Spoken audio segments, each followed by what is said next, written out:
దావీదుకి ఇచ్చిన కృప మేము కూడా పొందుకొని ఆయనకి పాదాల యొక్క అతన్ని ఆశీర్వదింపని జనంగా ఉండే కృప దయచేయమని యేసు నామములో వినంగా అడిగి పొందుచున్నాము మా పరమ తండ్రి. నూతన సంవత్సరం మొట్టమొదటి ఉపవాస ప్రార్థనకి దేవుడు మనందరూ అనుగ్రహించిన వాక్యాన్ని ధ్యానించుకుందాం. కీర్తన గ్రంథము 89వ అధ్యాయము 20 నుంచి 24 చదువుకుందాం. కీర్తన గ్రంథము 89వ అధ్యాయము 20 నుంచి 24. సేవకుడైన దావీదును నేను కనుగొనుచున్నాను, నా పరిశుద్ధ తైలముతో అతను అభిషేకించి ఉన్నాను. నా చెయ్యి ఎడతెక్క అతనికి తోడైండును, నా బాహుబలమును అతన్ని బలపరచును. ఏ శత్రువును అతని మీద జయమునందడు, దుష్కారులు అతన్ని బాధపరచడు. అతని ఎదుట నిలవకుండా అతని విరోధులు వెనకకు నేను పడగొట్టేదను. అతని మీద నా సేవకుడైన దావీదు నేను కనుగొని ఉన్నాను, నా పరిశుద్ధ తైలముతో అతను అభిషేకించి ఉన్నాను. నా చెయ్యి ఎడతెక్క అతను తోడైండును, నా బాహుబలము అతను బలపరచును. ఏ శత్రువు అతని మీద జయమునందడు, దోషకాలు అతను బాధపరచడు. అతని ఎదుట నిలవకుండా అతని విరోధులను నేను పడగొట్టేదను. అతని మీద పగబట్టు వారిని మొత్తెదను. నా విశ్వాసమయు నా కృపయు అతనికి తోడైండును, నా నామము బట్టి అతని కొమ్ము హెచ్చించబడును.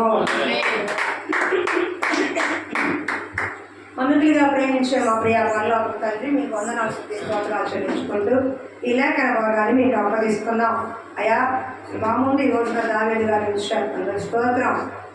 ఆయన ఇచ్చిన కృపని మేము కూడా పొందుకోవాలంటే, ఇచ్చిన ఆశీర్వాదం పొందుకోవాలంటే మేము కూడా దావీదు చూపిన మార్గాన్ని ఎన్నుకోవాలని ఈరోజు ఈ వాక్యం ద్వారా మాకు తెలియపరచు. అన్నిటికీ మించి నీ సత్య మార్గంలో అయ్యా నీ ఆజ్ఞలు గైకొని నీ ఇష్ట ప్రకారం జీవించే కృప మా అందరికీ దయచేయమని ఈ లేఖన భాగం అందరికీ అర్థమయ్యే రీతిలో మాతో పరిశుద్ధాత్మ దేవ మీరు బోధించమని యేసునామములో తండ్రి, ఆమేన్.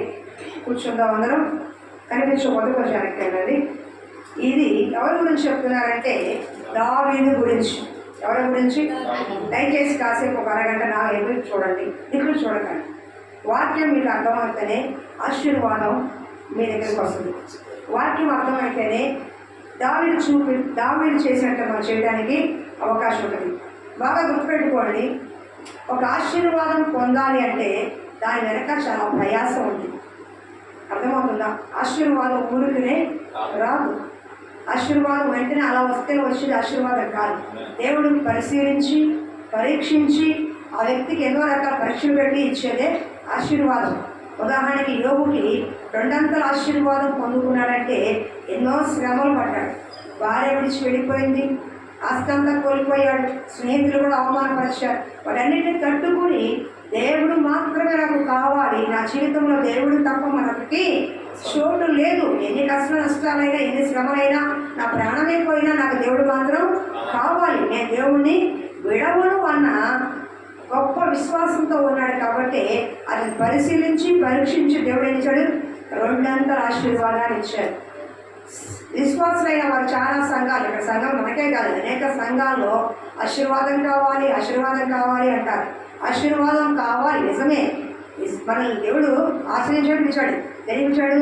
శపించడానికి కాదు, తోచడానికి కాదు, నిన్ను నన్ను దీవించడానికి పిలిచాడు. కానీ ఆ దీవెన పొందుకోవడానికి ఒక అర్హత సంపాదించుకోవాలి. ఉదాహరణకి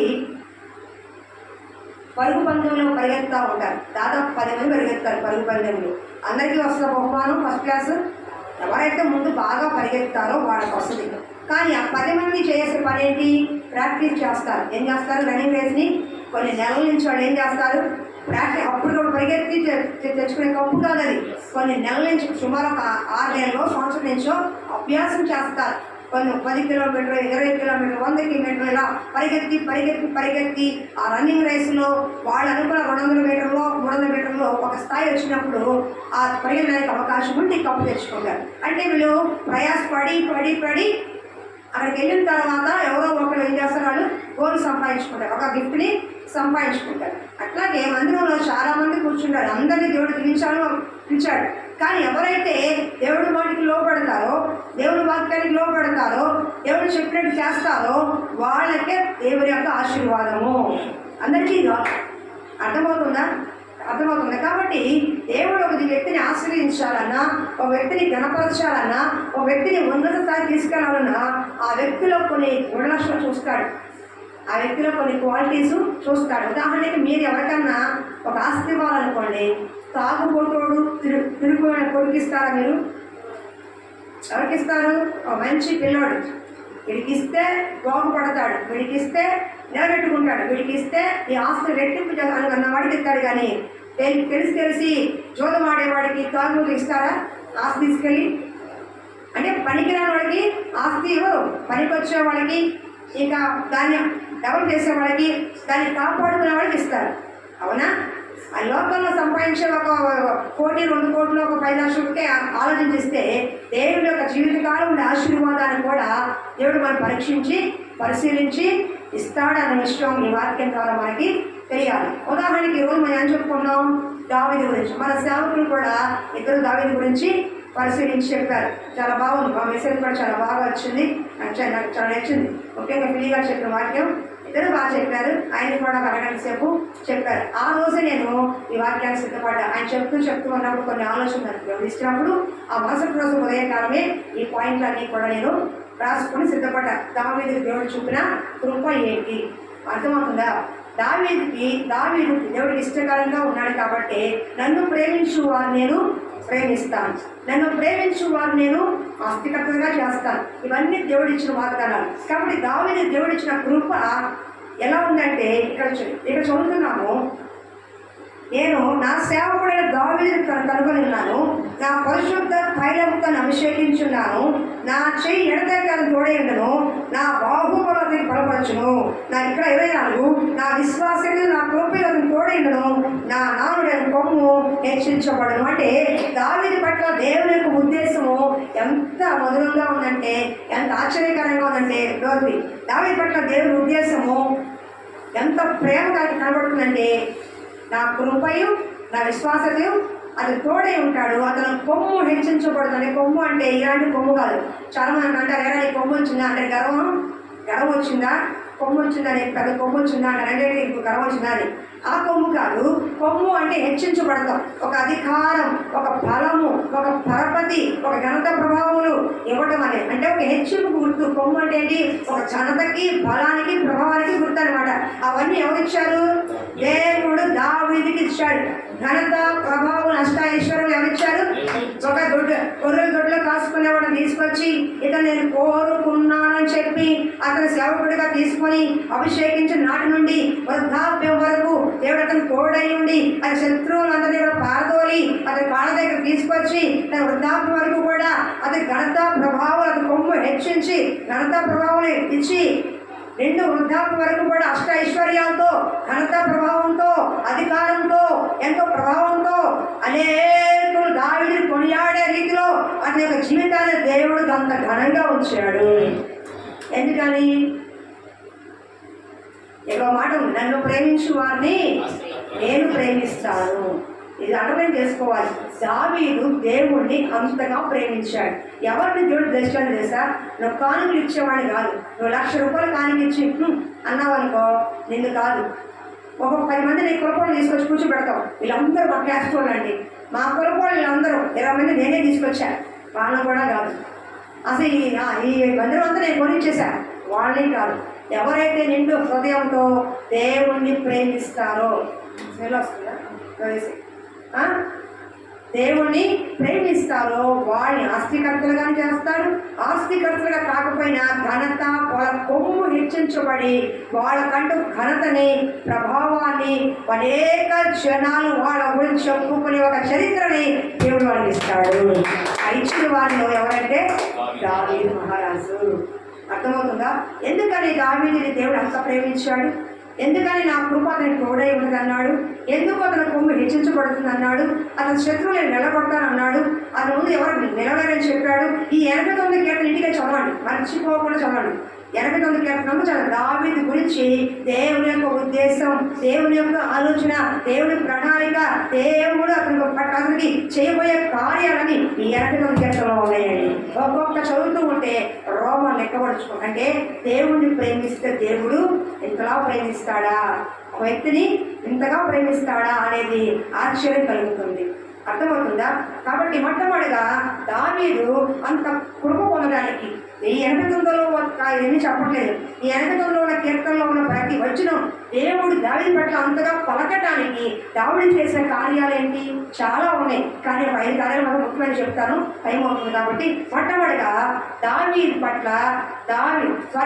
పట్ల దేవుడికి అంత ప్రేమ కలగడానికి, అన్ని వాగ్దానాలు ఇవ్వడానికి, అంత ఘనత ప్రభావం దావీదుకి ఇవ్వడానికి దావీదులో దేవుడు చూసిన గుణలక్షణాలు, దావీదులో దేవుడు చూసిన కొన్ని గుణలక్షణాలు ఒక 5 కార్యాలు చెప్తాను.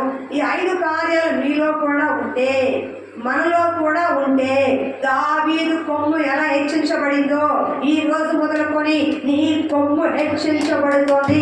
నీకు దేవుడి ఘనత ప్రభావం తప్పకుండా ఇచ్చి ఇదే ఆర్ఆర్పేట ప్రాంతంలో నీ కంటూ ఒక స్థానాన్ని ఇచ్చి నిన్ను గొప్ప చేసి నిలబెడతాడు. అది దేవుడి భాష. మొట్టమొదటిగా ఏం చేయాలి?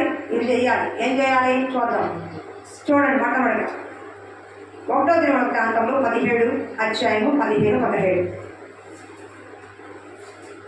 ఫ్యాన్ పోయినట్టు త్వరగా ఏంటమ్మా? 1వ దినవృత్తాంతం 17వ అధ్యాయము 15వ వచనం, 17వ వచనం. సాతాను తనకు ప్రత్యక్షమైన దాన్ని బట్టి ఈ మాట అన్నిటినీ దావీదుకు తెలియచేయగా, రాజైన దావీదు వచ్చి యెహోవా సన్నిధిలో కూర్చుండి ఇలాగ మనవి చేసిన, దేవా యెహోవా, నీవు నన్ను ఎంతగా హెచ్చించుటకు మాట స్పష్టంగా చదవాలి. రాజైన దావీదు వచ్చి యెహోవా సన్నిధిలో కూర్చుండి ఇలాగ మనవి చేసెను, దేవా యెహోవా, నువ్వు నన్ను ఎంతగా హెచ్చించినకు నేను ఎంతటి వాడను, నా ఇల్లు ఏమాత్రముది, నా దేవా ఇది నీ దృష్టికి స్వల్ప విషయమే. మొట్టమొదటి వినండి, దావీదును దేవుడు అంతగా హెచ్చించడానికి, ఘనత ప్రభావం ఇవ్వడానికి, అష్ట ఐశ్వర్యాలు ఇవ్వడానికి, ఒక గొర్రెల దొడ్డులో ఉన్న వాడిని మహారాజు చేయడానికి దావీదులో దేవుడు చూసిన మొట్టమొదటి గుణం ఏంటంటే కృతజ్ఞత కలిగిన వాడు. మొట్టమొదటి ఏంటి? కృతజ్ఞత కలిగిన వాడు. దేవుడికి ఎవరంటే ఇష్టం అంటే కానుకలు ఎక్కువ ఇచ్చేవాడు కాదు, మందిని పోగేసేవాడు కాదు, ఈ ఆస్తి అంతా రాసిచ్చేవాడు కాదు. దేవుడు చేసిన కార్యాల పట్ల, దేవుడు చూపిన కృపను బట్టి, ఆయన చేసిన ఆశ్చర్య అద్భుత కార్యాలను బట్టి, దేవుడు నమ్ముకున్న నాటి నుండి చనిపోయే వరకు ఎవరి హృదయంలో కృతజ్ఞత నిండిన మనసు కలిగి ఉంటారో వాళ్ళని దేవుడు హెచ్చించబడుతుంది. దావీదు ప్రార్థన చేసేవాడికి రాజుగా ఉన్నాడు. ఎలా ఉన్నాడు చెప్పండి? ఒక గొర్రెల దగ్గరగా ఉన్నప్పుడు తీసుకొచ్చిన వాడు కొంతకాలం అయినాక గొప్ప రాజు అయ్యాడు. రాజు అయినాక దేవుడు మర్చిపోవచ్చు. చాలా మంది మనం చూస్తూ ఉంటాం. మన కళ్ళ ముందే ఉన్నవాడు, మన కళ్ళ ముందే పెరిగిన వాడు, మనం సహాయం చేసిన వాడు కొంచెం ఎదిగిన తర్వాత గర్వం వచ్చారు. వాళ్ళెవరు, వీళ్ళెవరు, హూ ఆర్ యూ అన్నట్టు మాట్లాడతారు. ఒకప్పుడు మన దగ్గర తిన్న వాళ్ళే, మన దగ్గర సహాయం చేసిన వాళ్ళే. కానీ కొంచెం ఎదిగిన తర్వాత ఆయన వస్తుంది అడిపోతూ ఉంటారు. అంటే వాళ్ళు ఏం లేదు, కృతజ్ఞత కష్టకాలంలో ఆదుకున్నారన్న మనసు లేదు. మన పిడి గారు వచ్చారు, నాకు మా పాస్టర్ దగ్గర ఇంకా రెడీ కూడా కాదు, కానీ మనసులో వెళ్ళి ప్రార్థన చేయించుకోవాలి అని నాకు తలంపు వచ్చి అప్పటికప్పుడే బట్టలు ఉతుక్కుని, ఆ బట్టలు వెళ్ళిపోయాడు. బట్టలు ఉతుక్కుని అట్లాగే వెళ్ళిపోయాడు. రెడీ కూడా కావాలి. ఇక్కడ ఇంకా ప్రోగ్రామ్స్ ఉన్నాయి, తిరగాల్సినవన్నీ ఉన్నాయి. స్నానం చేసేంత టైం కూడా లేదు. మార్నింగ్ ఎప్పుడో చేసుకున్నాను, కరెక్ట్గా బట్టలు వేసి ఇంకా అట్లాగే వెళ్ళిపోయాక పాస్టర్ కూర్చున్నారు. ఎందుకని? ఇక్కడ అవకాశం ఉన్నా లేకపోయినా అక్కడి నుంచి నేను వచ్చాను, మా సంఘం నుంచి వచ్చాను. నా ఆత్మీయ తండ్రి, అతని బ్లెస్సింగ్ నాకు కావాలి. నేను మర్చిపోవాలి. ఎంతమంది వచ్చినా, పెద్ద నాయకులు వచ్చినా మన పునాది మర్చిపోకూడదు. పునాది ఎప్పుడు మరి వాళ్ళు ఎలాగన్నా ఉన్నాయి, అనవసరం. వాళ్ళు ఎలాగన్నా ఉన్నాయి, మంచి చెడు ఎలాగన్నా ఉన్నాయి. కానీ మన వంతు మనకి ఎలా ఉండాలి? అక్కడి నుంచి వచ్చామన్న మనసు కలిగినప్పుడు వెళ్ళి కనీసం ప్రార్థన చేయించుకోవడం ఒక కృతజ్ఞత. అర్థమవుతుంది. ఈరోజు కొద్దిగా సేవ చేస్తున్నామంటే నేర్చుకునేదేగా, ఏమైనా స్కాలర్గా వెళ్ళి వచ్చేవాళ్ళకి కాదు కదా, దేవుడు నేర్పించినవి. కానీ కొత్త గొప్ప ఇలా ఉండాలి, ఇలా చెయ్యాలి విలువని ఇప్పుడు ఏమన్నా రేపు జాగ్రత్త చేసేది పని ఎక్కడ నేర్చుకున్నట్టు? ఇక్కడ సేవకురాగా నేను ఎలా ఉన్నానో చూసి నేర్చుకుంటాడు. మరి అది నేను నేర్చుకోవడం అంటే అర్థమవుతుంది. కొత్తగా కాబట్టి వెళ్ళి ప్రార్థన చేర్చుకొని సంతోషంగా వచ్చాను. అప్పుడు మా మనసు కూడా తేలికపడింది. అర్థమవుతుందా? అదే దాన్ని ఏమంటారు? కృతజ్ఞత కలిగే మనసు. ఎందుకంటే ఒకప్పుడు మనము అక్కడి నుంచి వచ్చిన వాళ్ళం, మనకైనా శత్రువు కాదు, ఆత్మీయురాలు. అర్థమవుతుందా? చేసుకుని వచ్చిన తర్వాత నాకు ఒక సంతోషం కలిగింది, ఎందుకంటే నా పనులు చేసుకున్నాను. మనకేముండాలి అంటే అన్నం ఆకలి వేసినట్టు అన్నం పెట్టుకొని మర్చిపోకూడదు. నేను ఎప్పుడు గుర్తుంచుకుంటాను. నాకు ఎంత కోపంలో ఉన్నా, ఎంత ఇదిలో ఉన్నా ఒకే ఒకటి నా మనసులో గుర్తుంటుంది, ఆకలి వేసినప్పుడు అన్నం పెట్టిన చెయ్యి అన్న మాట గుర్తొస్తే అన్నీ మనం మర్చిపోతాం. ఈ కృతజ్ఞత ఎవరికి ఉండాలి? మనకు ఉండాలి. దావీదుని గొర్రెలు సొంత అన్నదమ్ములు పట్టించుకోవాలా, కన్న తండ్రి పట్టించుకోవాలా, అయిన వాళ్ళు తృణీకరించారు, రక్త సంబంధం తృణీకరించారు, బంధువులు నెట్టేశారు, అందరూ కూడా వెళ్ళేసిన పరిస్థితిలో ఉన్న దావీదుని దేవుడు చూశాడు. నువ్వు గొర్రెలు కాసుకునేవాడు అక్కవా, నువ్వు గొర్రెలు కాసుకునేవాడు పక్కేళ్ళు పశువు వేసుకోపో, ఏదన్నా ఫంక్షన్ వస్తే, ఏదన్నా సరే పేరెంట్ వస్తే, ఏదన్నా సరే ముఖ్య విషయాలు వస్తే ఎవరు కలుపుకోవట్లేదా దావీదుని? నీకెందుకు అది గొర్రెలు వేసుకోపో, నీకెందుకు ఎప్పుడు నీకెందుకు అని తృణీకరిస్తున్న జీవితం దావీదు. కానీ దేవుడు చూశాడు. తృణీకరించబడుతున్న వారిని, శ్రమ పడుతున్న వారిని, నెట్టేయబడుతున్న వారిని, అవమానించబడుతున్న వారిని దేవుడు చూస్తాడు. ఎవరు చూసినా చూడకపోయినా పైన దేవుడు చూస్తాడు. ఒకరోజు నానే వచ్చేసింది, వాళ్ళందరూ ఈయన నెట్టేస్తే దేవుడు వాళ్ళని అందరూ నెట్టేసి దావీదుని కోరుకున్నాడు. ఒడ్డు పొడుగు అందం చందని ఆడవసరలా అనామకుడిగా ఉన్నటువంటి దావీదుని కోరుకున్నాడు. గొర్రెలో ఉన్న వ్యక్తిని తీసుకొచ్చి నాకు రాజుగా ఉంది రా అని తెచ్చుకున్నాడు. అర్థమవుతుందా? నన్ను ఎవరు పట్టించుకోవట్లేదండి, నన్ను ఎవరు చూడట్లేదండి, నన్ను ఎవరు పరామర్శించట్లేదండి, నా దగ్గరకు వచ్చి ఎవరు ఏం చెప్పట్లేదండి, నన్ను ఎవరు అసలు విలువట్లేదండి అని ఒక వాళ్ళు నేను హృదయంలో బాధ కలిగితే నీ వేదన దేవుడు చూస్తున్నాడు. ఒక దినాన్ని కలిసిన వాళ్ళు నీ దగ్గరికి వస్తారు, తప్పకుండా వస్తారు. దేవుడే తీసుకుని వస్తాడు. గొల్యాతును చంపిన తర్వాత కానీ దావీదు వీరేంటో అన్నదమ్ములకు రాజుగా అర్థం కాదు. ఒక్కసారిగా దేవుడు బోధించాడు దావీదు గొల్యాతు చంపడానికి. ఆ రోజు ఇశ్రాయేల్ దేశం మొత్తానికి దావీదు గొప్పతనం ఏంటో తెలిసింది. ఏదో ఒక రోజున ఏమ్మా నా యొక్క చూడు, ఏదో ఒకరోజు నీ గొప్పతనం దేవుడు బయలుపడు. అంతవరకు ఏం చేయాలి? ఆయన ఇష్టమైన చేతిగా అడిగి ఉండాలి. ఎలా ఉండాలి? అడిగి ఉండాలి. దావీదు కృతజ్ఞత నిండిన మనసు కలవాడు. కానీ ఏమీ లేనప్పుడు మాత్రమే కాదు, మహారాజుగా ఉన్నప్పుడు, కొన్ని లక్షల మందికి అధికారిగా ఉన్నప్పుడు కూడా దేవుని ఎక్కడ తృణీకరించలేదు. తను ఎదురున్న కొద్దీ కూడా దేవుడి పట్ల కృతజ్ఞత నిండిన మనసుతో ఉన్నాడు. రాజుగా ఉన్నప్పుడు అదే మనసు కలిగి ఉన్నాడు, అరణ్యంలో ఉన్నప్పుడు అదే మనసు కలిగి ఉన్నాడు, బాధల్లో శ్రమల్లో ఉన్నప్పుడు కూడా కృతజ్ఞత నిండిన మనసుతోనే దావీదు ఉన్నాడు. అది దేవుడికి బహుగా నచ్చే మనసు. ప్రతి విశ్వమునందు దేని గురించి చింతించగా ప్రతి విశ్వమునందు కృతజ్ఞత చెల్లించి నీ విన్నపానికి తెలియచేయడాడు. ఇది ప్రభువు చెప్తామంట, దేవుడిని చెప్తామంట. అర్థమవుతుందా? థ్యాంక్స్ నేను చెప్పాలి.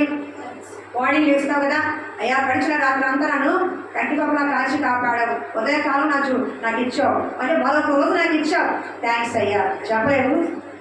చెప్పాలా వద్దా? నేను చెప్పి నేర్చుకోండి. రాత్రి పడుకున్నప్పుడు ముందే అనుకున్నావు, పడక మీదకి వెళ్ళి అయ్యా ఈ రోజంతా నా ప్రయాణంలో నా పని పాటలో తోడుగా ఉండి క్షేమాన్ని ఇచ్చి అయ్యా రాత్రి కాల సమయం తోడుగా ఉన్నావయ్యా, ఈ రోజంతా నాతో నా కుటుంబంతో తోడుగా. కృతజ్ఞత చెప్పలేవు.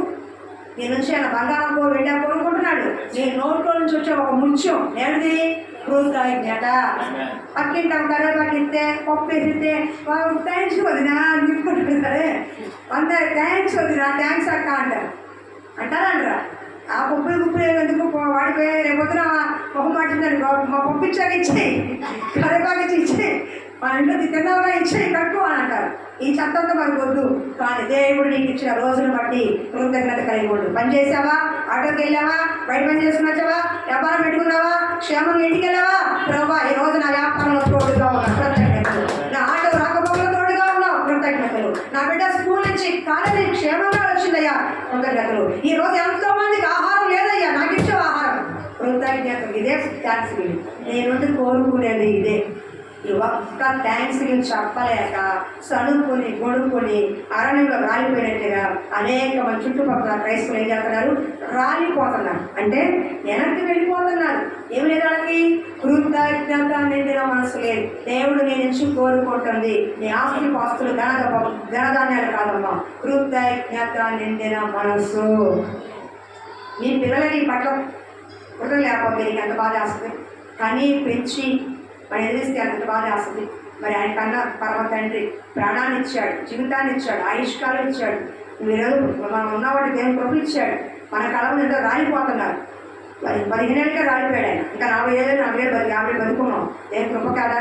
ఇచ్చిన ఆయుష్ ప్రకారం పుట్టినరోజు వస్తే ఏం చెప్పారా? ఇంట్లో వచ్చి సినిమా షికాలు చేస్తారే, పుట్టినరోజు ఏం చెప్పాలి, అయ్యా మరొక సంవత్సరం దయాకిరీట నాకు ధరింప చేస్తావు, నా బిడ్డకి ధరింప చేస్తావు, కృతజ్ఞత మందిరంలో ప్రార్థన చేసి మనసు లేకుండా. ఇది లేక ఈ సీక్రెట్ తెలియక చాలా మంది ఆశీర్వాదాన్ని కోల్పోతున్నారు. సీక్రెట్ ఒకటే, దేవుడు నేను నుంచి కోరుకుంటుందండి కృతజ్ఞత నిండిన మనసు. దావీదు తన జీవితకాలం చనిపోయేంత వరకు కూడా దేవుడి పట్ల కృతజ్ఞత కలిగి జీవించాడు. నీ నుంచి దేవుడు కోరుకుంటుంది, నా నుంచి కోరుకుంటుంది కృతజ్ఞత నిండిన మనసు. దేవుడు చేసే ప్రతి మేలు, చేసి ఇచ్చిన ఆరోగ్యం, ఆయుష్కాలం, ఆర్థిక లావాదేవీలు, కష్ట నష్టాలు ఏదేంటో సరే మనం క్షేమంగా ఉన్నామంటే ఏం చేయాలి, కృతజ్ఞత కలిగి ఉండాలి. బాగున్నప్పుడు ఒకలాగా బాగోదు. ప్రతిరోజు ఎవ్రీడే దేవుడిచ్చింది, ప్రతిరోజు మంచి రోజే. కాబట్టి ఉదయం కాలం చెప్పాలి, మరొక రోజు చూసే అవకాశం నాకు ఇచ్చావయ్యా కృతజ్ఞత. పడక నుంచి లేచే ముందే నీ నోట్లో నుంచి ఏం రావాలి, మరొక రోజు నాకు ఇచ్చావు కృతజ్ఞత. అప్పుడు వెళ్ళి బాత్రూమ్కి, అప్పుడు వెళ్ళి పని చేసుకో, అప్పుడు వెళ్ళి ప్రార్థన చేయి. ఈ మాట పలకకుండా లేకో, ఈ మాట పలకకుండా నిద్రపో. ఎందుకంటే కృతజ్ఞత ఆశీర్వాదాలు తీసుకొస్తుంది. దావీదు తన శత్రుల్ని అంతమందిని కూడా దాటొచ్చాడంటే దేవుడి పట్ల కలిగిన కృతజ్ఞత భావం. దావీదు మనసు దేవుడు తెలుసు కాబట్టి అతను ఎంతగానో దేవుడు కూడా ప్రేమించాడు. ఉద్దేశాలని, ఆలోచనని కూడా నెరవేర్చువాడని ఎంతో పొంగిపోయాడు దేవుడు. ఎందుకని ఆ మందిరం కడతానన్నాడు, మందిరం కట్టించుకోవడానికి ఒప్పుకోవాలా, కానీ నీ కొడుకుతో కట్టించుకోనన్నాడు. అందుకే అతని పట్ల దేవుడు ఏం చేశాడు, దావీదు తన జీవితకాలం అంతా కూడా కృతజ్ఞత కలిగి జీవించాడు. యోబు అన్నీ ఉన్నప్పుడు కాదు, అన్నీ పోయినప్పుడు కూడా కృతజ్ఞత చేయడు. యెహోవా ఇచ్చెను, యెహోవాయే తీసుకోండి. పౌలు శీలలు ఏం చేస్తారు, చెరసాలు వేసినప్పుడు స్తుతి గీతాలు పాడారంట. ఏం చేశారు, బిర్యానీ పెట్టినప్పుడు కాదు, పచ్చడి పెట్టినా సరే స్తుతి గీతం నోట్లో నుంచి రావాలి. అదే పచ్చడి లేని వాళ్ళు కూడా ఎంతో మంది ఉన్నారు. నీళ్ళు కోసం తింటున్నావా, పర్వాలేదు తిను. అది కూడా లేని వాళ్ళు ఎంతో. మనం పిల్లడు చూశారు, చాలా బాధ వేసింది. స్కూల్కి వెళ్ళే పిల్లడు బ్యాగ్ వేసుకొని అన్నం పెట్టినాడు, స్టోర్ బిల్ అనుకుంటే ఇవ్వడు పెట్టుకొని తుప్పు వేసుకొని నీళ్ళు కోసం తీసాడు. నీళ్ళు పోసుకొని సీనియర్ స్కూల్కి వెళ్ళిపోయాడు. వాడికి ఆకలి అసలు మొహంలో బాధ ఏమి కనిపించలా. ఉన్నది అన్నం పొయ్యి మీద, కట్టెల పొయ్యి మీద తెచ్చుకున్నాడు, కంచంలో వేసుకున్నాడు, ఉప్పు చేశాడు, నీళ్ళు పోసుకున్నాడు, టవా పిసికేసుకున్నాడు, తినేసి వాడి ఇంట్లో ఉన్నది. కానీ పర్సనల్స్ మనసుకి లేదు అని వీళ్ళ ఆకలి తీరింది ఆ నీడకు అనుకున్నాడు. దేవుడు ఆ బిడ్డను బహుగా దీవించి ఆశీర్వదించుగాక.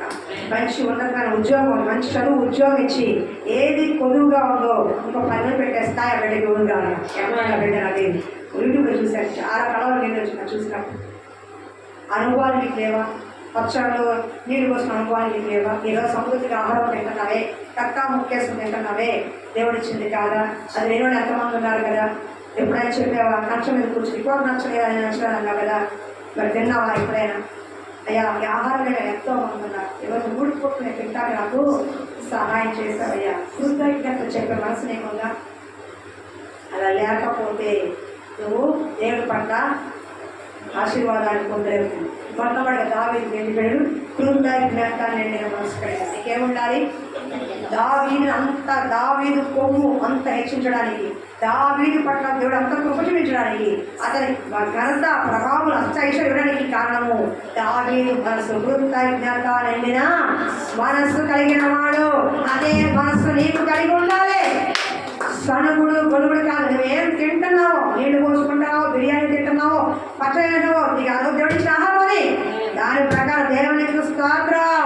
ఇది లేని వాళ్ళు కూడా ఎంతో మంది ఉన్నారయ్యా, నాకు ఇచ్చావు స్తోత్రమయ్యా. నేను గంజి పోసుకున్నా, నీళ్ళు కూడా పోసుకున్నాను. నేనే సిగ్గుకోను, నాకు శబ్దం లేదు, వేయడం లేదు. ఆకలికి నీ అంటే ఏదేం తినాలి, పచ్చడి వేసుకుని నీ అంటే అర్థమవుతుందా? ఏమన్నాలి? కృతజ్ఞత నిండిన మనసు ఉండాలి, కలిగి ఉండాలి. సడుగొద్దు, సడుగుడు గుడుగుల ఇంట్లో ఆశీర్వాదం ఉండదు.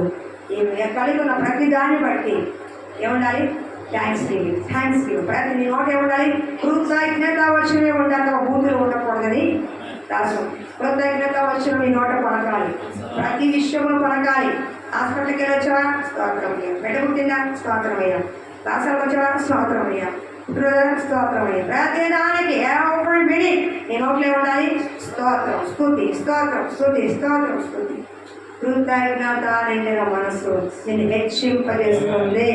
సనుగుడు గొనుగుడు ఆయాసము నేను తగ్గిస్తుంది. ఏది కావాలి?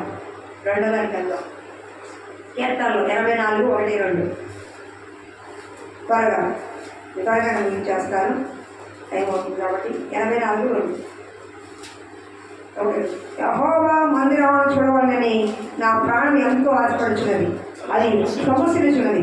జీవము గల దేవుని దృష్టిలకు నా హృదయము నా శరీరమును ఆనందమును కేకలు వేయించున్నది. హల్లెలూయా, హల్లెలూయా. నీ ఆవులను ఒక దేవుడు కట్టుకుంటా, ఈ దేవుడి కంటే శ్రేష్టము. హల్లెలూయా. 2వది దేవుడి సన్నిధిని ప్రేమించాలి. ఫస్ట్ ఏంటి చెప్పాలి? ఫస్ట్ ఏంటి మరి పాయింట్ చెప్పాలి. మీకు అర్థమైనా చెప్పొద్దా? ఇది గుర్తుపెట్టుకోవాలి, ఇది చెప్పాలి. ఫస్ట్ ఏంటి? కృతజ్ఞత కలిగిన మనసు ఉండాలి. దేవుడు దావీదుని హెచ్చించడానికి కారణాలు చెప్తున్నా. 2వది దేవుడి సన్నిధిని, దేవుడి మందిరాన్ని ప్రేమించిన వాడు. దేవుడి సన్నిధిని, దేవుడి మందిరాన్ని ప్రేమించిన వాడు. అరణ్యంలో ఉన్నా, ఎక్కడ పరిస్థితిలో ఉన్నా దేవుని మందిర ఆవరణలో వెళ్ళాలని, దేవుడి సన్నిధిని అనుభవించాలని, దేవుడి మందిరంలో ఉండాలని, ఆయన ప్రసన్నత చూడాలని ఆశపడిన వాడు దావీదు. ఈ రోజు మందిరానికి రమ్మంటే ఎన్ని వంకలు చెప్తారు జనాలు, ఎన్ని వంకలు చెప్తున్నారు. ఆ పని ఉంది, ఈ పని ఉంది, ఈ చుట్టాలు వచ్చారు, అది వచ్చారు, ఈ పని, ఒంట్లో పని, అదే వంకలు చెప్తున్నారు. అని ఏం లేదు, దేవుడిని చూడాలన్న మనసు లేదు. దేవుడు అందరికీ ఏమంటారా? కనపడు. ఎవరైతే చూడాలని ఆశపడతారో నన్ను కనుగొనవాడు, నా ఆజ్ఞలు కనుగొనవాడు నన్ను కనుగొనవాడు సమానం. ఆయన కనుగొనవాడు ఎక్కడ? దేవుడి సరే రోడ్డు మీద అక్కడే కాదు, దేవుడి తన పరిశుద్ధాలయంలో, దేవుడిని ప్రసన్నత దొరుకుతుంది. అన్న ఎందుకు వెళ్ళింది మందిరానికి? యెషయా ఎందుకు వెళ్ళాడు? సౌలు పౌలు ఎందుకు వెళ్ళారు? ఎంతోమంది అపోస్తలులు మందిరానికి ఎందుకు వెళ్ళారు? ఎంతోమంది అన్న ప్రవక్త ఎందుకు మందిరంలో ఉంది? దేవుని ప్రసన్నత చూడటానికి, దేవుని పేరు చూడటానికి, తన పరిశుద్ధ ఆలయంలో దేవుని యొక్క మహిమను చూడటానికే. అర్థమవుతుందా? ఎందుకు రావాలి? నాకు కుదిర్చు, నా అమ్మాయి పెళ్లి చేయి, మా అమ్మాయికి పిల్ల పుట్టు, అమ్మాయి పెళ్లి కావాలి, ఉద్యోగం కావాలి, ఇవన్నీ అనుకోవడానికి వస్తారు. అమ్మ అన్నం పెట్టు, అమ్మ కూర అమ్మ అనుకుంటారే. వీళ్ళు కూడా మందిరానికి ఏం చేస్తారు? అదే అలవాటు, అనుకోవడమే. సరే అడగడం తప్పు కాదు. ఎప్పుడు అడగాలి? నీకు 10 ఏళ్ళు భక్తి చేసి అడుకోవడమేనా? 20 ఏళ్ళైనా అడుకోవడమేనా? అలా కాదు కదా, ఎలా కాదు కదా. నీ బిడ్డలు ఫస్ట్ సెకండ్ క్లాస్ ఎలా వస్తున్నారో ఫస్ట్ 2 సంవత్సరాలు కదా, వాటి మీద వాటి బలం పొందుకోవాలి. నువ్వేం కోరుకోవాలి? ఆయన పరిశుద్ధాలయం కోరుకోవాలి, ఆయన ప్రసన్నతను కోరుకోవాలి, ఆయన మహిమను కోరుకోవాలి, ఆయన వాక్యాన్ని కోరుకోవాలి, ఆయన ప్రేమించే మనసు ఉండాలి. నన్ను ప్రేమించు వారిను వారు తెల్ల చేస్తానన్నాడు దేవుడు. నువ్వు అడగవసరంలా. ఎప్పుడైతే నువ్వు మందిరంలోకి వచ్చి ప్రార్థిస్తావో, మందిరంలో జీవము గల దేవుడి మందిరం చూడాలని ఆశపడతావో, ఎప్పుడైతే వస్తావో, ఎప్పుడైతే వాటిని ఆశపడతావో, అప్పుడు ఈ అభివృద్ధి ఆటోమేటిక్గా వెళ్ళిపోతుంది. అక్కడ మోడల్ చూడండి, 84 చూడండి. అక్కడ 84:7. వారు నానాటికి బలముడు నుంచి ప్రయాణం చేయదు.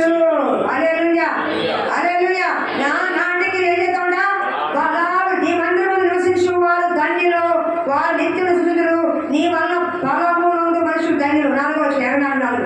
నా నాటికి బలాభివృద్ధి పొందుకునే. నీ బలం ఎక్కడిదో బూస్టు బాగా తింటే కాదు, చికెను మటన్ తింటే కాదు, చేప తింటే కాదు.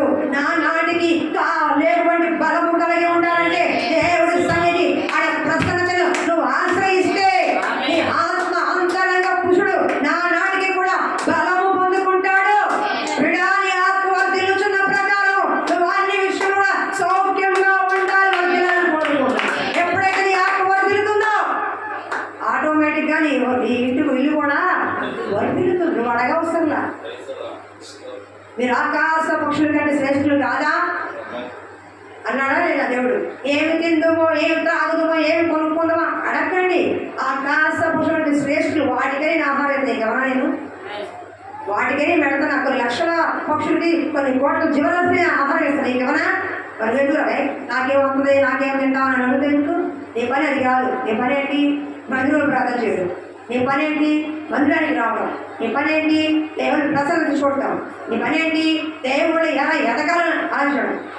ఎప్పుడైతే ఆయన నీతిని రాజ్యాన్ని వెతకడి అప్పుడు అవన్నీ కూడా మీకు అనుగ్రహించబడతాయి. ఎప్పుడైతే దేవుడి గురించి మీరు ఆలోచిస్తారో మీకేం కావాలో దేవుడు ఆలోచిస్తాడు.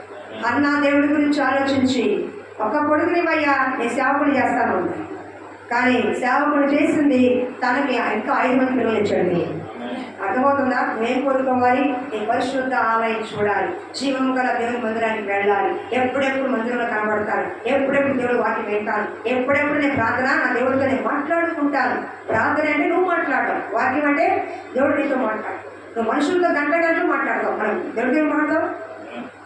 మనుషులతో గంటలు మాట్లాడతావు, రోజు మొత్తం మాట్లాడతావు. దేవుడితో మాట్లాడే సమయం అంతా దేవుడితో సహవాసం చేయవా? ఆయనతో మాట్లాడవా? ఆయనతో మాట్లాడకుండా నీకు అన్నీ జరిగిపోతాయా? ఆయన చెప్పుకోకుండా నీ బాధ తిరిగిపోతాయా? ఆయనతో నువ్వు సహవాసం చేయకుండా, ఆయన దగ్గర ప్రార్థన చేయకుండా నీకు అన్నీ వచ్చేస్తాయా? మరి అలాంటి దేవుడు పక్కన పెట్టి 99 మంది మనుషులతో మనం మాట్లాడుతున్నాం రోజు. అప్పుడు ఎలా ఆశీర్వదించబడతాం? ఎలా దీవించబడతాం? ఆయన పరిశుద్ధ మందిరంలోకి వచ్చి అన్న ప్రార్థన చేసింది కదా, కొలువు తెచ్చిపడిందా లేదా? అన్న ప్రవక్తి ఎన్నో ఏడాది దేవుడు చూసిందా లేదా? దేవుని మందిరంలో ఉన్న ఆశీర్వాదం దాని పొందడం లేదా? మరి ఎందుకని మీరు ఎట్లా ఉన్నారు? దేవుని మందిరంలోకి వచ్చి ఏం చేయాలి? ఆయన ప్రసన్నతని, ఆయన మహిమని, ఆయన తెలియని అనుభవించే వారంగా ఉండాలి. అప్పుడు నీకేం కావాలో అడుగుడి, నీకు ఇయ్యబడను అన్న వాగ్దానం పట్ల జరుగుతుంది. నువ్వు ప్రార్థన చేయకుండా ఉన్నంతకాలం దేవుని విషయంలో జోక్యము చేసుకోడు. మనుషులతో కాదు, అధికారులతో మాట్లాడు, మనుషులతో ప్రపంచ దేశ నాయకులతో మాట్లాడు. ఎక్కడ ఏం జరగదు. దేవుడితో మాట్లాడిన తర్వాత నీకు ఏదైనా, దేవుడి దగ్గర సరిగ్గా వచ్చిన తర్వాత ఏదైనా, దేవుని మందిరంలో కన్నీరు విడిచిన తర్వాత ఏదైనా నీకు. మొట్టమొదటి ఎస్తేరు ప్రార్థన చేసింది ఉపవాసంతో, తర్వాత వెళ్ళింది రాజు దగ్గరికి. ఎక్కడికి? ఫస్ట్ మందిరంలో ప్రార్థన చేసింది. వెళ్ళిన 3వ ఉపవాసం ఉంది. అయ్యా నా జాతి వారు నశించిపోతున్నారు. అక్కడ రాజదండం పెడితే తప్ప శిరక్షతలు వేసిపోతుంది. అయినా సరే 3 రోజులు ప్రార్థన చేసింది. అప్పుడు వెళ్ళి నుంచోంది రాజుగారి దగ్గర. వెంటనే నైవేద్యింది. రాణి ఎస్తేరు నీకేం కావాలి? ఆ మాట నాకు చాలా ఇష్టం. కలుగుతున్నప్పుడు నాకు చాలా సంతోషం వేస్తుంది. ఒక అవకాశం ఒక మనిషికి రాజు రాణి ఎస్తేరు నీకేం కావాలి? నీ మనం ఏమిటి అడిగాడంట. 3 రోజులు ఉపవాసం ఉండి కన్నీరు వచ్చిన ఎస్తేరు, ఇదిగో నా జాతి వారు నశించిపోతున్నారంటే దేవుడు తిరగరాసి, శాసనాన్ని తిరగరాసి తన జాతి మొత్తాన్ని కాపాడాడు. మరి నీ పరిస్థితి ఏంటి?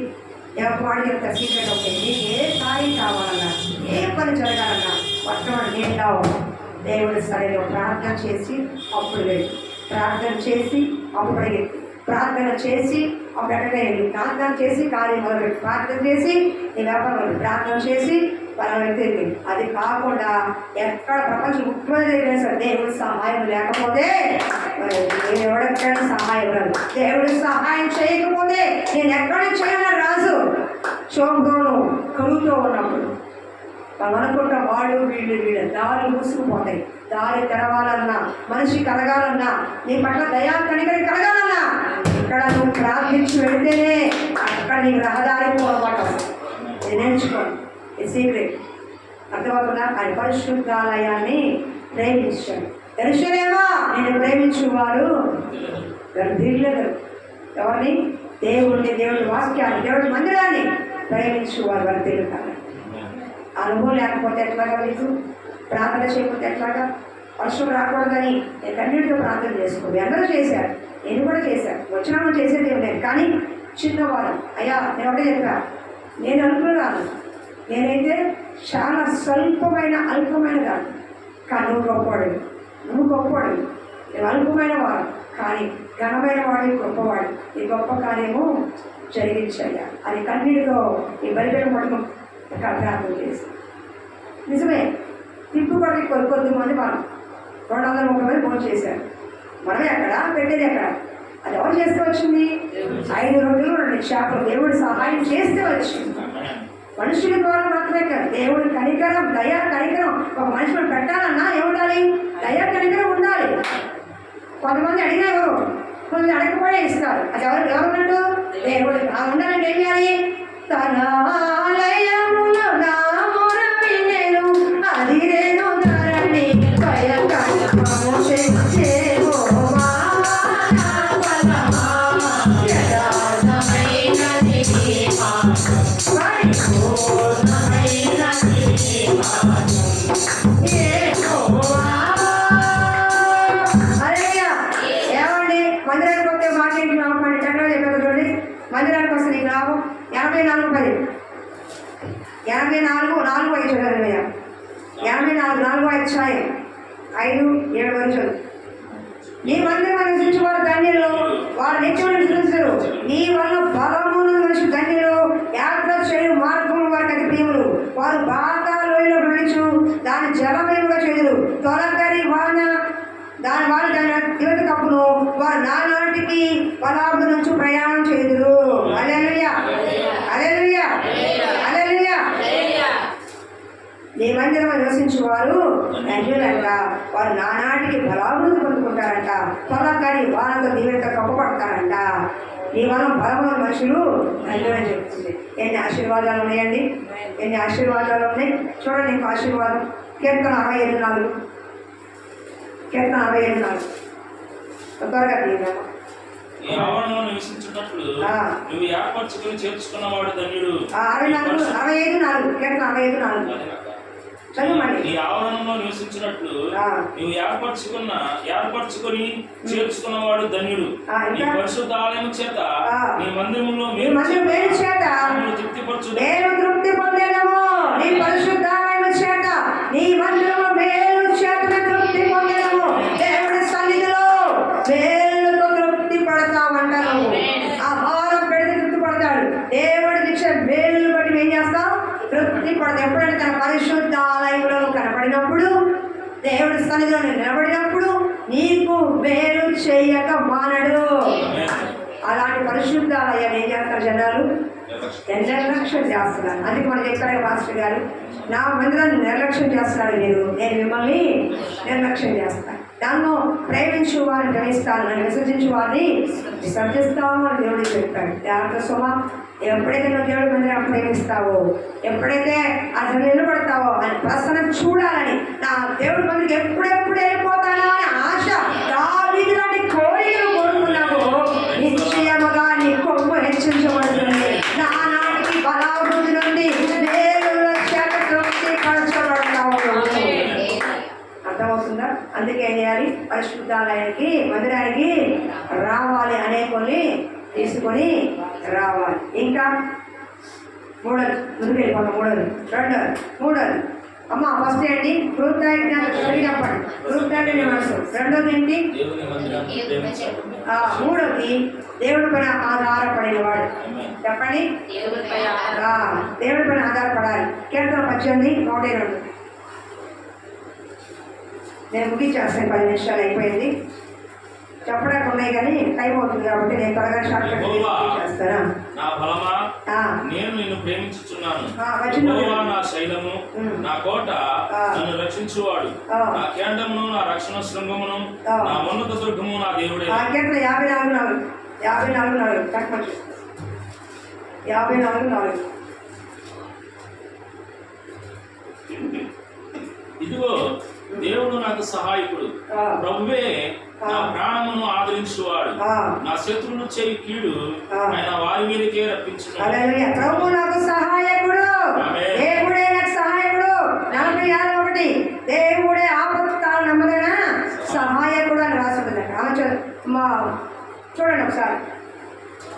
రెండోది ఏంటి, అన్ని పరిస్థితుల్లో దేవుడి పైన ఆధారపడినవాడు. అన్ని బాగున్నప్పుడు కాదు, అరణ్యం కరుగుతున్నప్పుడు, సౌలు కరుగుతున్నప్పుడు, ఇబ్బందికర పరిస్థితులు ఉన్నప్పుడు, రాళ్ళు రప్పల్లో ఉన్నప్పుడు కూడా దేవుడి పైన ఆధారపడేవాడు దావీదు.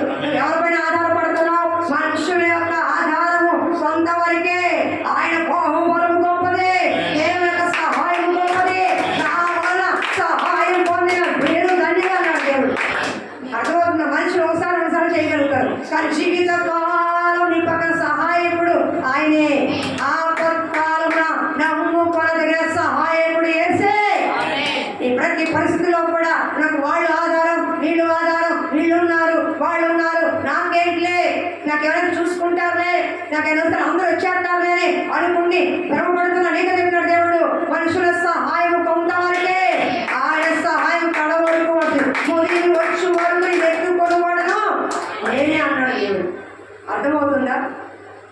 దావీదు యొక్క చిరు ప్రాయంలో నుంచి ఆయన పిలుచుకున్న ఆ ప్రాయం నుంచి చనిపోయే వృద్ధాప్య వరకు దేవుడే సహాయకుడిగా ఉన్నాడు దావీదు.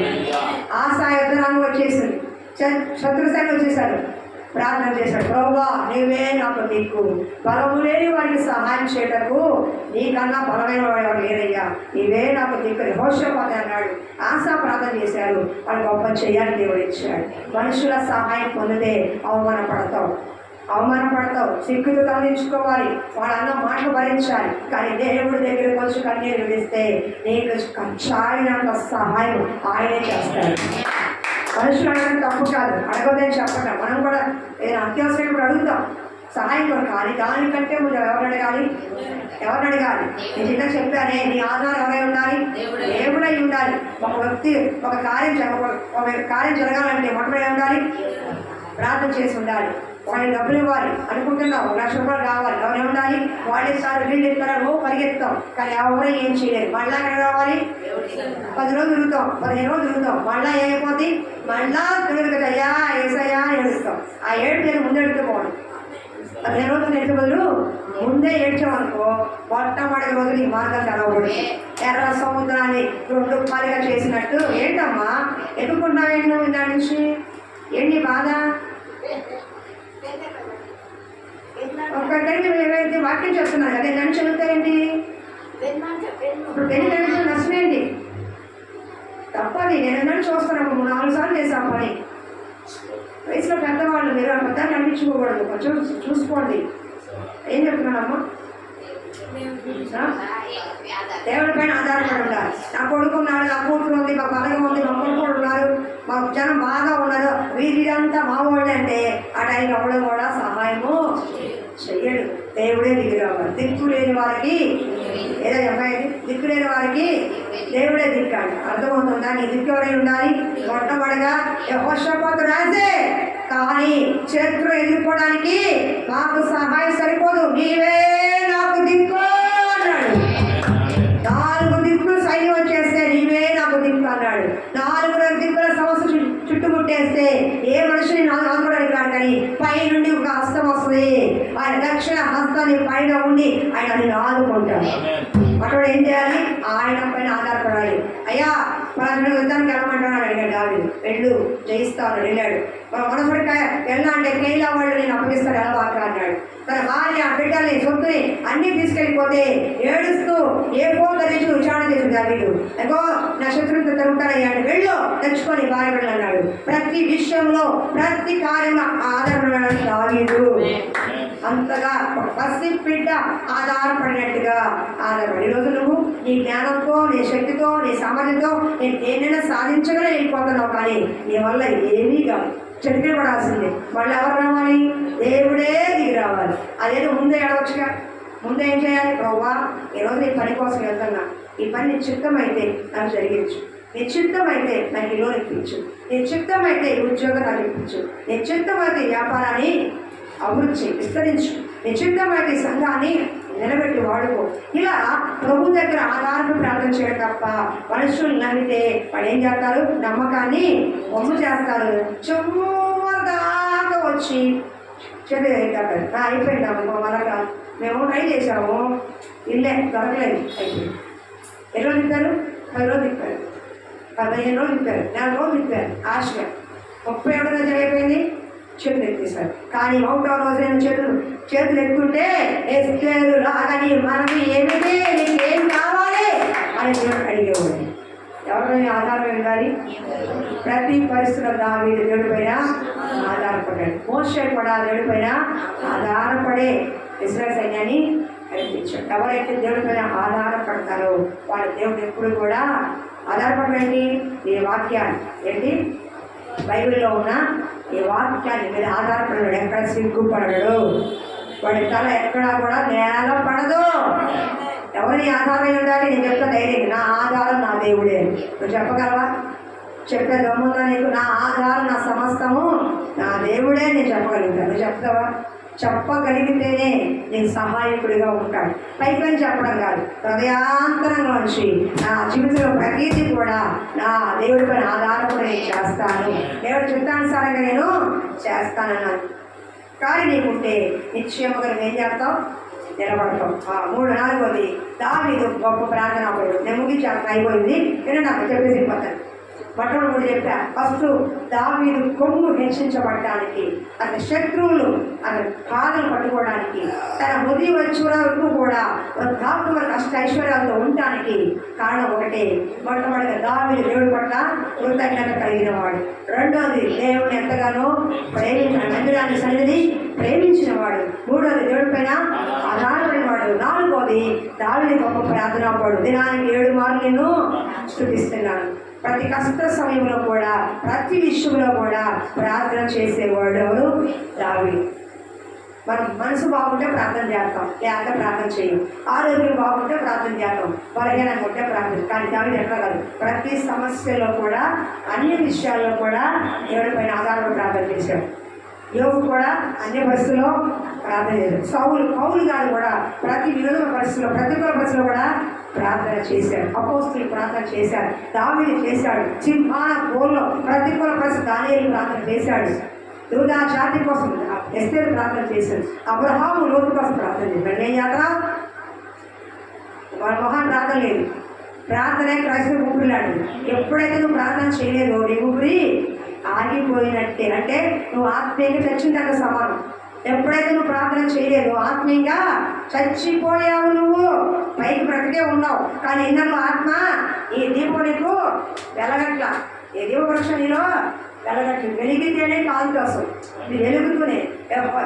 యెహోవా పెట్టిన దీపము ఆరిపోకూడదు. ప్రార్థన ఆత్మ ఆరు ఎప్పుడు వెలుగుతూ ఉండాలి. అంటే నూనె పోయాలి. ఏం పోయాలి? ఉదాహరణకి ఫోన్ ఉంది, ఫోను ఆగిపోయిన ఏం చేస్తారు? రీఛార్జ్ చేస్తారు. పోతే పక్కన పెడతారా? కోపంలో ఉన్నా, గొడవల్లో ఉన్నా, తాగోపోయినా, అనారోగ్యంగా ఉన్నా, బెడ్ మీద పడుకున్నా సరే రీఛార్జ్ మాత్రం పక్కన కావాలదయ్యా. ప్రార్థన వాళ్ళు పక్కన పెడతారు. మనసు బాగోలేదు, ప్రార్థన మానేస్తాం. ఒంట్లో బాగాలేదు, ప్రార్థన మానేసాం. చుట్టాలు వచ్చాడు, ప్రార్థన మానేసాం. గొడవ అయింది, ప్రార్థన మానేసాం. డబ్బులతో తక్కువగా ఉన్నాయి, మనసు బాగాలేదు, ప్రార్థన మానేసాం. మన సంతోషం ఎక్కువ బయటికి వెళ్ళాం, ప్రార్థన మానేసాం. ఎందుకు మానేసింది ఏంటంటే పాపం దేవుడు. ఏంటి? పాపం దేవుడు. పోయింది ఎవరంటే దేవుడే. ఇంట్లో అన్ని పనులు అయిపోతాయి. కావాలండి ఒక ప్రార్థన నిర్లక్ష్యం చేస్తే నువ్వు దేవుణ్ణే నిర్లక్ష్యం చేస్తున్నావు అనే విషయం నీకు అర్థం కాకపోతే ఎట్లాగా? ఏ ప్రార్థన ద్వారా దేవుడు సూర్యచంద్రులు ఆపాడు? ఏ ప్రార్థన ద్వారా సింహాలను మూసాడు? ఏ ప్రార్థన ద్వారా చెరసాల బద్దలైపోయిందో? ఏ ప్రార్థన ద్వారా లక్ష్మణ్ బయటకు వచ్చారు? ఆ ప్రార్థన చేయలేదంటే నీ ఇంట్లో కొమ్ము కాదు కదా, విరిగిపోయింది కూడా ఉండదు. జాగ్రత్త సుమా. ఏ ఇంట్లో ప్రార్థన దూరం ఉంటుందో ఆ ఇల్లు దీవించబడుతుంది. బాగున్నప్పుడు ఒకరోజు ఎక్కువ, ఒకరోజు తక్కువ, ఒకరోజు గంట, ఒకరోజు 10. అలా కాదు, ప్రతిరోజు ఒకే విధంగా, ఒకే పనులు, ఒకే సమయంలో, ఒకే రీతిగా ప్రార్థన ఉండాలి. అది ఆశీర్వాదమైన ప్రార్థన. తొలకరి వాన, కడగాలి వాన కురిపించే ప్రార్థన, నీ స్థితిగతులు మార్చే ప్రార్థన, పరలోకాన్ని భూలోకాన్ని పెంచే ప్రార్థన. కానీ మీరు ప్రార్థనే చేయట్లేదు. ప్రార్థన చేయకుండా, ప్రభుతో నువ్వు మాట్లాడకుండా, దేవుడితో నువ్వు సంప్రదించకుండా, దేవుడి దగ్గర నువ్వు మాట్లాడకుండా నువ్వేమి పొందుకోలేదు. అమ్మా నాకు ఇది కావాలి, అమ్మ అన్నం పెట్టు, అమ్మ అని పిల్లడు అడుగుతున్నాడు. మరి ఎందుకు అడగవు? నీ కడుపు బాధ లేదా? కడుపు మాడలేదా, కడుపు బాధ లేదా, కన్నీళ్ళు లేవా, కష్టం లేదా, అయినా ఏంటి ఇట్లా ప్రార్థన చేయి. నువ్వు నిర్లక్ష్యపరుస్తూ సాక్షాత్తు దేవుడితో మాట్లాడేది మానేసి ఎన్ని రోజులైందో. నేను భర్తతో మాట్లాడుతున్నావుగా, భార్యతో మాట్లాడుతున్నావుగా, పిల్లలతో మాట్లాడుతున్నా, ఇరుగులతో మాట్లాడుతున్నావుగా, మరి దేవుడితో ఎందుకు మాట్లాడో? ఆశీర్వదించే దేవుడు నీకొద్దా? నీ కొమ్మ హెచ్చుపడే దేవుడు నీకొద్దా? ఒక వృద్ధం నువ్వు అనుకుంటే నువ్వు ఎప్పుడు వస్తావో, 20 ఏళ్ళకి వచ్చాడు యాకోబు, అప్పుడు చూసుకుంటా పో అంటాడు. 20 ఏళ్ళకి వస్తావో, 10 ఏళ్ళకి వస్తావో, 15 ఏళ్ళకి వస్తావు, అప్పుడు రా చూస్తా. ఎప్పుడు వచ్చి నా సంఘంలో ప్రార్థన చేస్తావో, ఎప్పుడు వచ్చి అంగలు అడుగుతావో, ఎప్పుడు వచ్చి ప్రాధాన్యపడతావో, ఎప్పుడు వచ్చి నువ్వు అడుగుతావు, అప్పుడు చూస్తాడా అంటాడు దేవుడు. అంతవరకు ఎంత ఏడ్చినా కొట్టుకున్నా, గిరగ కొట్టుకున్నా చూస్తానే ఉంటాడు. ఈ పక్షం రాడు. ఎప్పుడైతే నీళ్ళో మోకాళ్ళ మీద ఉండి ప్రార్థన చేస్తావో అప్పుడు ఆకాశం తెరవబడా చూడగలుగుతాడు. స్టెఫన్గా చచ్చే ముందులో ప్రార్థన చేశాడు. ఎవరు? స్టెఫన్. చచ్చిపోయాము దేశంలో కూడా ప్రార్థన చేశాడు. బతికే ఉన్నావుగా, కాళ్ళు చేయి బాగా ప్రాధాన్యత నీకు ఏమ్మా ప్రభు సమస్యలు ఎక్కువైపోతాయి ప్రభావ, నీ ఫోన్లో అలాగే ఉంటాయి, నువ్వు ప్రార్థన చేయవాలి. నిజం, ఒకసారి బాగా వస్తుంది. ఎంతమంది చెప్తారు బయట, మాకు సమస్యలు ఎక్కువైపోయాయండి, వాళ్ళు మంది అడిగినారు, ప్రార్థన చేయదు, కానీ సమస్యలు మాత్రం తీరిపోవాలి. ఏడని తేవాలి, మనం ఏడని తేవాలి. తప్పమ్మా, నేను నిర్లక్ష్యపరిచేది ప్రార్థన చేస్తున్నాను, కానీ డెడికేషన్ చేయట్లేదు. ఇంకా అదే చేస్తుంది వెళ్ళిపోతుంది అంటే ఇంకా హృదయంలో భారంతో బాధ్యత ప్రార్థన చేయి. నేను 80 వచ్చిందండి, నేను కూడా చూడడం భారంతో కన్నీటితో చేస్తే పక్కన ఎవరు వస్తారు నీకు తెలియదు. ఎలా చూడవసరంలా నీకు ఆ ప్రార్థనలో ఉంటే ప్రపంచం కప్పు పడి కింద పడిపోతారని నీకు అనవసరం. నువ్వు చూడవు. ఎందుకని ఈ ప్రాణాత్మసరే దేవుడితో ఉండదు. ఈ కప్పు దాడిగా పైకాము ప్రార్థన, కప్పు కూడా దాడదు. పర్వకాలి ఏమైంది? అలాంటి ప్రార్థన చేయండి, మంచి ప్రార్థన చేయండి, డెడికేషన్గా చేయండి, భారంగా చేయండి, కన్నీటితో చేయండి, కార్యం జరగానే చేయండి. ఎందుకు చేయవో, ఎందుకు జరగదు నాకు అనే చేయండి. అలాంటి ప్రార్థన వేసాం. అంతేకాని తొప్పాస ప్రార్థనలు, కుక్కలు వేసే ప్రార్థనలు, అప్పటికప్పుడే వచ్చే ప్రార్థనలు, ఎవడో ఏదో అంటే వచ్చే ప్రార్థనలు దేవుడికి నచ్చే ప్రార్థనలు కావాలి. తిరిగి నలిగిన మనసే దేవుడికి ఇష్టమైన పని. ఆఖరిగా దావీదు క్షమించే గుణం కలిగినవాడు. ఏంటి? దావీదు క్షమాగుణం కలిగినవాడు. తన శత్రువుని సైతం కూడా క్షమించాడు. సౌలు చంపాలని తరివాడు. కనబడడం లేదా? సౌలు చంపాలని తరివాడు, కానీ సౌలే దావీదుకి చిక్కాడు. అంచు అంటే వస్త్రపు అంచు కోసాడే కానీ చంపే అవకాశం ఉన్న ఒక్క పోటు పడిస్తే చేస్తాడు, కానీ అభిషేకం పొందిన వాళ్ళను చంపను దేవుడు చూస్తున్నాడని చెప్పి శత్రువును కూడా క్షమించి అనుకొచ్చాడు. రెండోది అంశాలు తన రాజ్యం కోసం తండ్రినే చంపాలని ప్లాన్ చేశాడు. రాత్రి చెప్పులు కూడా లేకపోతే ఇక్కడ, కానీ అలాంటి కొడుకు చచ్చిపోతే అలాంటి కొడుకు చంపొద్దని వేడుకున్నాడు. అంశాలోకి హాని చెయ్యొద్దు అన్నాడు. అంటే తండ్రి మనసు క్షమాపణ కొడుకు. అంటే దేవుడు ఎలా క్షమించాడో మనం కూడా ఏం చేయాలి? క్షమించాలి. కోపతాపాలు మానవ సహజం, కానీ కక్షగా మారకూడదు. ఎప్పుడు పాపం తెలుసా? పొద్దునుంచి సాయంకాలం మీరు గొడవ పడ్డారు, ఇంట్లో కానీ బయట కానీ గొడవ. ఆ కోపంతోనే పడుకోకూడదంట. ఎప్పుడు పాపం అవుతుందంటే ఒక వ్యక్తి మీద మనసులో కోపం పెట్టుకొని ఆ రాత్రి మనుషులు పడుకుంటే అది పాపంగా మారుతుందంట. అప్పటికప్పుడే హృదయంలో తీసేయాలి. ఆ వ్యక్తిని క్షమిస్తున్నాను ప్రభువా, నా ఎడల ద్రోహం చేసింది, నా ఎడ ఇబ్బంది పెట్టింది, నన్ను ఈ మాటలు అన్నారు, ఇలా చేశారు, క్షమించు ప్రభువా అని అక్కడ ప్రార్థన చేసుకుని క్షమాపణ అడగాలి. కానీ ఆ రాత్రి అలాగే పడుకుంటే పాపము పరిపక్వం అయ్యి మరణానికి అంటదంటారు. అర్థమవుతుందా? నేను ఒక మాట అన్నాను, దెబ్బ కొట్టారు, నాకు ఇబ్బంది పెట్టారు, పాపం వచ్చింది, నువ్వు 2 అన్నారు అయిపోయింది. కానీ నువ్వు పడకం మీద నిద్రపోకముందే క్షమించే మనసు కలిగి ఉండాలి, లేక అది నీకు పాపంగా మారుతుందంట. బల తీసుకుంటావు నిజం ఉంటాయి కోపతాపని కాదని చెప్పట్లే, కానీ పాపంగా కోప్పడు కానీ పాపము చేయకుడి. క్షమాగుణము లేకపోతే క్రైస్తవుడివి కాదు. వాడు ఎంత ఒక మాట చెప్తానండి, ఒకే ఒక్క మాట చెప్తాను. యేసు ప్రభువుని ఏ తప్పు చేయకపోయినా గడ్డం పీకారు, కొడ దెబ్బలు కొట్టారు, మొహాన కాండ్రి చూసేశారు. అయినా ఏమన్నాడు? తండ్రి మీరేమి చేస్తున్నారో మీరు ఎరగనక క్షమించు. దేవుడి కంటే గొప్పగా నేను క్షమించును అన్న మాట నీ నోటి వస్తే నువ్వు దేవుడి కంటే హెచ్చించుకున్నావు అన్నాడు. తను తాను హెచ్చించుకుంటే సాతాను అవుతాడు, దేవుడి కంటే హెచ్చించుకుంటే లూసిఫర్ అవుతావు, సాతాను అయిపోతావు. కాబట్టి కక్ష అనేది పెట్టుకోరు. క్రైస్తవులను మాట తగదు. ఇది బైబిల్ చెప్పే మనయ్యలో అడగాలి. పగ ప్రతీకారం క్రైస్తవులను మనకి తాగవు. నీకు నచ్చలేదా లోపల క్షమించుకో, బాబా నాకు నచ్చలేదు, నేను క్షమిస్తున్నా, అది కోపంగా మారదు, పాపంగా మారదు, ఆ శాపం నా కుటుంబానికి ఎరుగుబడి చేయొద్దు, నాకు బాగుంటారు, నువ్వు చూసుకో. ఏం చేయాలి? నువ్వు చూసుకో, నీకు అప్పగిస్తున్నా. నువ్వు చేస్తే గుర్తులు కుప్ప, నేను చేస్తే గొప్ప వాసింది, నువ్వు కొడితే ఒక్క రెండు పళ్ళు రాని కింద పడుతుంది. అలా క్షమాపణం లేకపోతే క్రైస్తవులు కాదు, వాళ్ళలో పాల్గొనే యోగ్యంగా ఉంటుంది. రెండో, దేవుడు ఇచ్చిన ఆజ్ఞని ధిక్కరించిన వాడు. నేను క్షమించిన ప్రకారం మీరు కూడా ఒకరికొకరు క్షమించుకో. దావీదు క్షమాపణ కలిగినాడు. సౌలు తరిమాడు తినటానికి తిండి లేక పడుకోవడానికి సరిగ్గా లేకుండా తరుగుతూనే ఉన్నాడు సౌలు. అలాంటి వాడు ఎదురు కనపడినా ఒక్క మాట కూడా మాట్లాడమని క్షమించే గుణం కలిగిన వాడు, యేసు ప్రభు గుణం కలిగిన వాడు దావీదు. మరి మన గుణం కోపతాపాలు అవ్వడం సహజమండి. నాకు నీకు అందరికీ వస్తాయి. నేను కోపపడతాను, కానీ సాయంకాలం మర్చిపోతాను. నేను కక్ష పెట్టుకుంటే నా ప్రార్థన రాదు, కక్ష పెట్టుకుంటే వాక్యం చెప్పలేదు, కక్ష పెట్టుకుంటే దేవుడి పని నేను చేయలేదు. నాకు తెలుసాను. ఇంకా మరీ బాధ కలిగిస్తే ఏం చేస్తాను, బాగా ఏం చేసి అప్పగిస్తాను. ప్రభు నేను తట్టుకోలేకపోతున్నాను, నన్ను ఇబ్బంది పెట్టాను ప్రభు అని చూసుకొని అప్పగించి గురిపేసుకొని అప్పగించిన తర్వాత వెళ్ళిపోయి రెస్టారెంట్కి వెళ్ళి శుభ్రంగా చేస్తాను. ఏం చేస్తారు? బాగా ఏడ్చేస్తారు, వెళ్ళిపోయి రెస్టారెంట్కి వెళ్ళి ఏదో ఒకటి జాయింట్లో చికెన్ పకోడీ శుభ్రంగా తినేది వెళ్ళిపోతారు. దాంతో కూడా అయిపోతే మనసు తేలిపోతుంది. కాబట్టి క్షమాపణం దావీదు దేవుడు అంత ఇష్టమైన కాలము కృతజ్ఞత కలిగిన మనసు. రెండవది, దేవుడిని ప్రేమించిన వాడు. మూడవది, దేవుడిని ఆరాధించిన వాడు, ప్రార్థనాపరుడు. ఐదవది, దేవుడి మనసులాగా క్షమాపణ కలిగి. 5 లక్షణాలు లేకుంటే నీ కొమ్ముని దావీదులాగా హెచ్చించబోతున్నాడు. ఇంకా ఒక్కడు తప్పినా ఆజ్ఞలో తప్పినట్టు. అర్థమవుతుందా? ఏమన్నా ఎంతకాలం ఉంటాడు మనకి? మహా అయితే ఇప్పుడు 34 ఏళ్ళు వచ్చినాయి.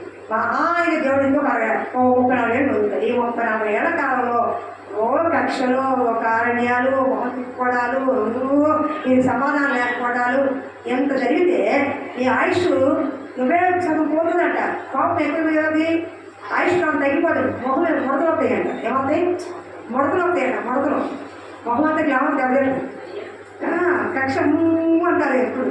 నాకు ఏదైనా బాగుండేది తగ్గింది కాస్త చెప్తున్నా. అది ముసలేదు తొందరగా. సరే, ఏది ఏమైనా ప్రభు నేను వేడుకుంటున్నాను. దయచేసి 5 లక్షలు కలిగి దావీదులాగా మీరు మహిమ ఘనత ప్రభావంతో అష్టైశ్వర్యాలతో నీ కొమ్ము ఇదే 6 పేటలో నీ కుటుంబాలు మీరు బహుగా హెచ్చించబడుగాక. జ్ఞాతాన్ని మనసు అందరము కలిగి ఉంటాం. దేవుడి పైన ఆధారపడే మనసు, దేవుడు ప్రేమించే మనసు, ప్రార్థించే మనసు, క్షమించే దేవుడు ఇవ్వునుగాక. కృపగల యేసయ్యా